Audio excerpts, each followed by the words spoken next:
Hello everyone, welcome back. Please comment, rate, subscribe, folks. Comment, rate, subscribe, like the videos. Also share the videos. I want to thank everyone that does like, watch, and share my videos. You folks are the absolute best. All right, it's time. It is time, folks. It's time to talk about this draft. It's right around the corner.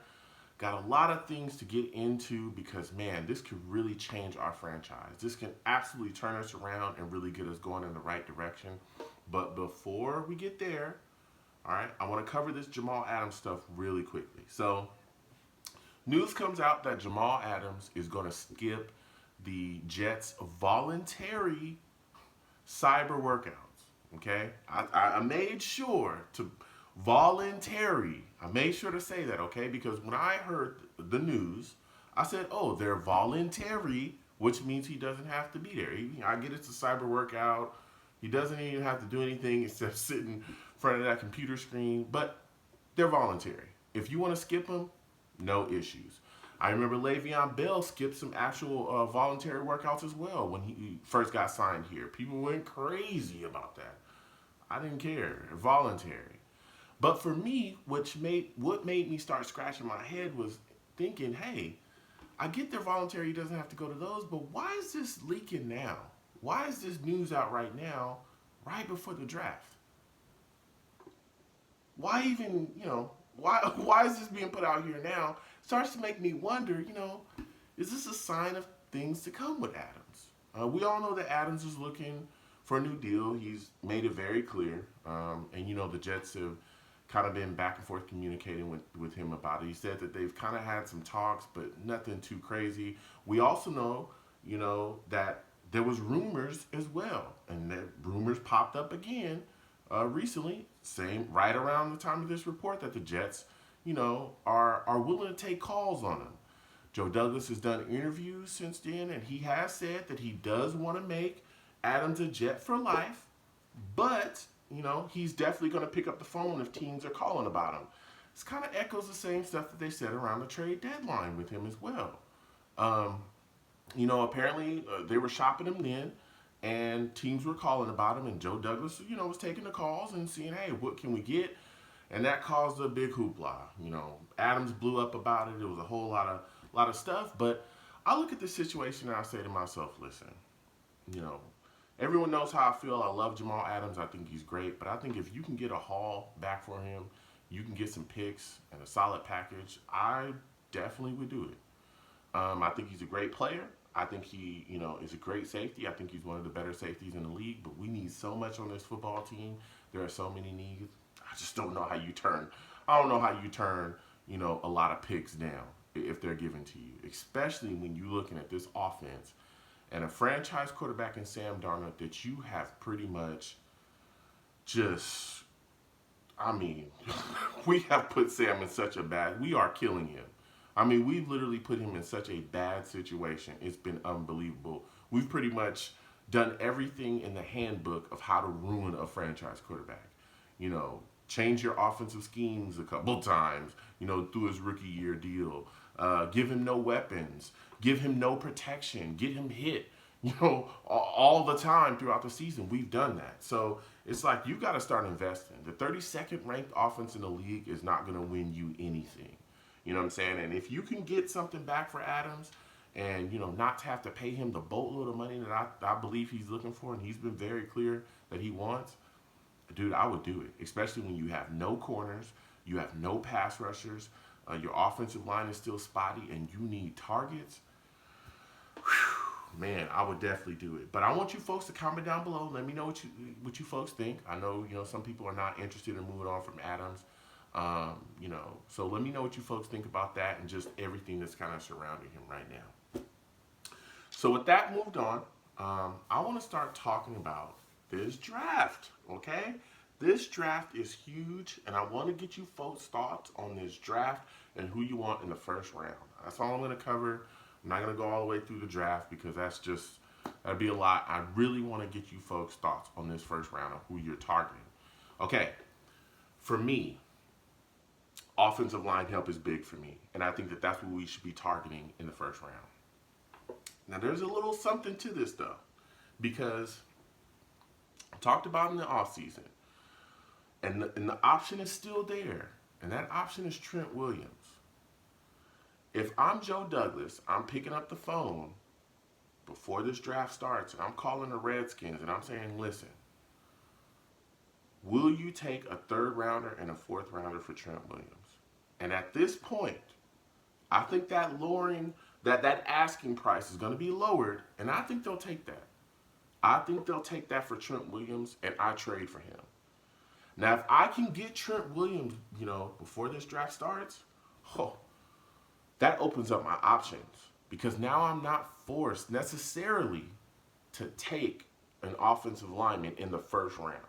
If I don't have Trent Williams on board, though, I gotta figure out what I gotta do at my tackle spot. I've got to shore that up without a shadow of a doubt. So if I can get Trent Williams, it kind of changes things. But if I can't get Trent Williams, the guy that I absolutely want is Andrew Thomas. Andrew Thomas is the guy that I want. If he's there at 11, without a shadow of a doubt, I take him.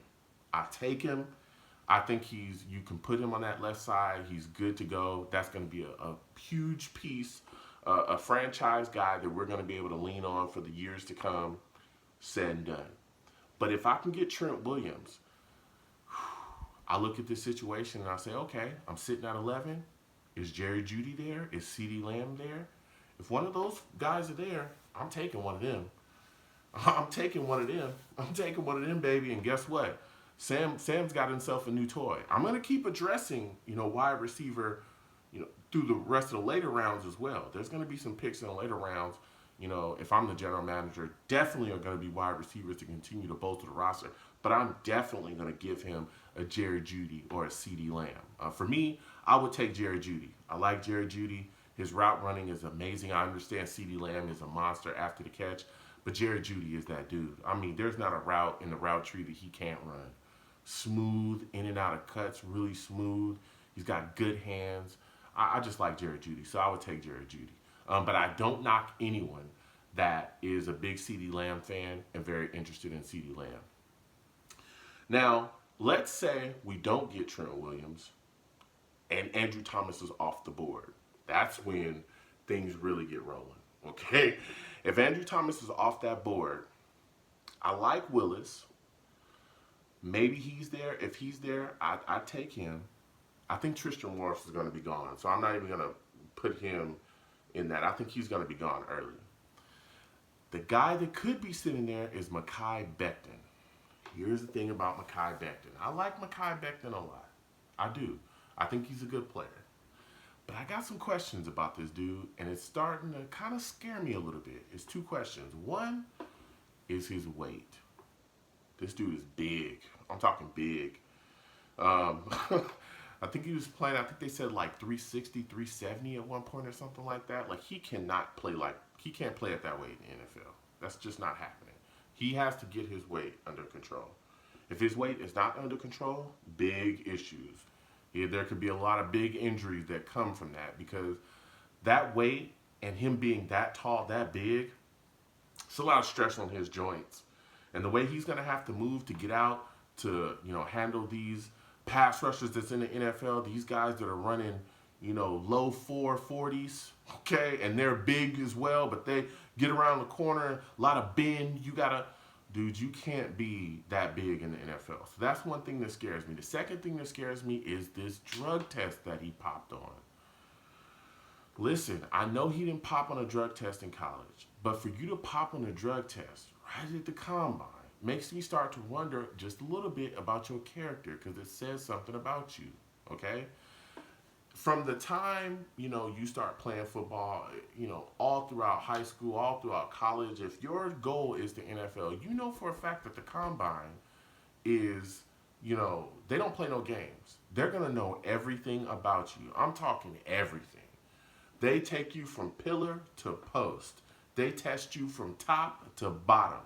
They're going to know everything about you, his medical report, all that stuff. They're going to see it, and they're going to know.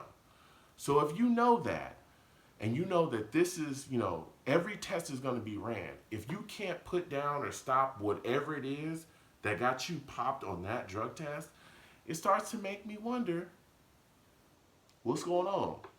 You know what I'm saying? And we've seen players, again, I'm not saying Mekhi Becton, has major issues. I'm just saying if you pop on this drug test, it makes me wonder because we've seen players in the past that have that tremendous talent, but they couldn't keep things straight elsewhere, and so that took them off the field.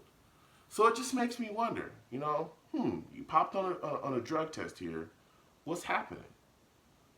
Starts to make me wonder a little bit about your character, and that I could see that scaring Joe Douglas off. I really could, because if you take Becton and those concerns continue to pop up throughout his career, and he's missing time on the field because of that, and we bust out, and he doesn't become the guy that could be that cog right there on the line for years to come, dude, that could set this franchise back a long time.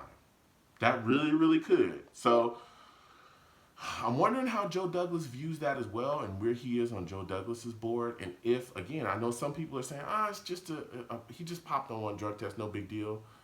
For me, it's got me looking at him slightly different.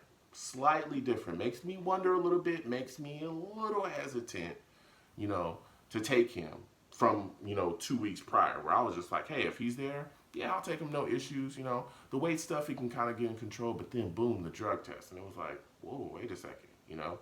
So Becton is the guy that kind of has me a little worried. But, I mean, man, I could still see us taking him. But, again, it makes me worry a little bit. So comment down below, folks.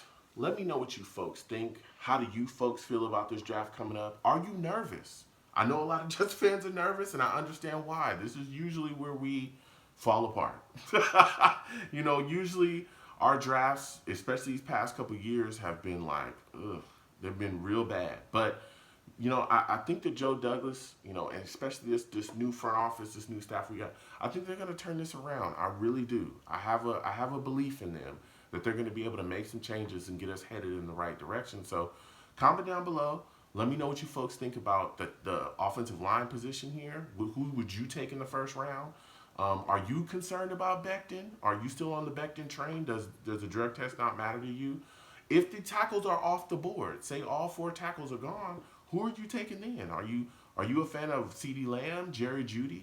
I know there's some people that even are saying, hey, Henry Ruggs for them is their number 1 wide receiver on their board, and they would take him over everyone else. Is that how you feel as well? So let me know what you folks think about that. Let me know how you folks are thinking about this draft. Also, Trent Williams. Is anyone interested in him as well? Are you not interested in him? Let me know. Comment down below. I want to go back and forth with you folks. I want to get some Discord going. I want to talk about it, man. I want to talk about it. So please comment down below and let me know what you folks think. You folks have a good one. Peace.